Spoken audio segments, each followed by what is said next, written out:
راحت بهم وتسأل وين صرت يا بعد الروح يا عم. ايوه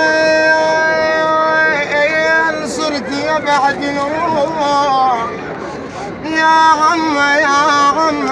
تقلها لقيت ابوي حسين نايم وقعدت يمه.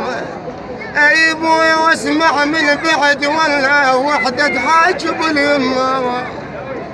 تقلها ايش وصلك لهنا يا عم ومدور تخلينا. ايش وصلك لهنا ومدور تخيل